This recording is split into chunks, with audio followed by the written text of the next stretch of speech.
আলহামদুলিল্লাহ, আমরা এখানে ইসলামিক কিছু কন্টেন্ট তৈরি করার জন্য আসছি।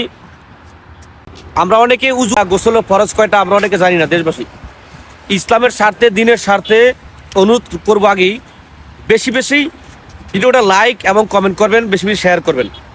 কেননা আপনার এই শেয়ারের মাধ্যমে লক্ষ লক্ষ আল্লাহর বান্দারা এই আমলটা জানতে পারবে, এটা গোসলের ফরজ করা সেটা জানতে পারবে। আমি এখন জিজ্ঞাসা করবো, আমি আমার এই ছোট্ট বন্ধু ওকে জিজ্ঞাসা করবো যে ও আসলে জানে কিনা।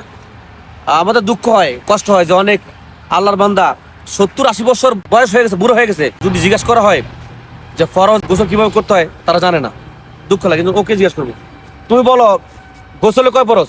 3 ফরজ। মাশাআল্লাহ, গোসলে 3 ফরজ ও বলতে পেরেছে। আচ্ছা, এখন তোমাকে আমি দ্বিতীয় প্রশ্ন করবো, গোসলে 3 ফরজ বলছো আলহামদুলিল্লাহ, কি কি এখন সেটা বলো। গোল গোল সে কুলি করা। মানে এই গলগলার সাথে কুলি করা সেটা বলতেছে, আপনারা শুনতেছেন কি জানি না, ও কিন্তু বলতে পারছে যে গলগলার সাথে কুলি করা হচ্ছে 1 নাম্বার ফরজ। হ্যাঁ, দ্বিতীয় ফরজ নাকে নরম গলে পানি দেওয়া। নাকে নরম জায়গা পানি দেওয়া। অর্থাৎ আমরা অনেকে ভুল করি, এরকম ভাবে পানি দিই, উজু যেভাবে করি সেভাবে দিই, এবার দিলেও হবে না। আমাদেরকে পানিটা দিয়ে একটু টান দিতে হবে যাতে নরম জায়গায় পৌঁছে যায় পানিটা, এটা খেয়াল করতে হবে। এরপরে 2 নাম্বারটা গেল, 3 নাম্বারটা বলো।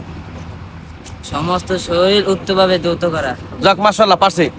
সমস্ত শরীর উত্তম রূপে ধৌত করা। আপনারা শুনতে পারছেন, ছোট মানুষ হইয়া সে যদি গোসলে ফরজ জানে, আমরা যারা বড় অনেকে বৃদ্ধ হয়ে গেছি, আমরা ফরজ গোসল জানি না, এর থেকে দুঃখ আর কি হতে পারে ভাই।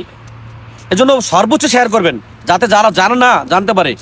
এখন শর্ত হচ্ছে গোসলের ফরজগুলোর ব্যাপারে অনেকে অসতর্কতা, কারণ আপনি খেয়াল করেন পবিত্রতা ঠিক না হয় আপনার উজু হবে না, গোসল না হলে উজু হবে না, উজু না হলে আপনার নামাজ ইত্যাদি যত নেক আমল করবেন কোনো আমলই হবে না। এই জন্য আমাদেরকে খেয়াল করতে হবে নাপাকি পরিষ্কার করা, সমস্ত শরীর উত্তম রূপে ধৌত করবেন। একটা ফসঙ্গের গোড়া যদি আপনার শুকনা থেকে যায় আপনার কিন্তু গোসলটা হবে না, সাবধান। আপনার গোসল না হলে আপনার সকল আমল বরবাদ হয়ে যাবে। এই জন্য খুব খেয়ালের সাথে। আল্লাহ পাক আমল করার তৌফিক দান করুন, আমিন।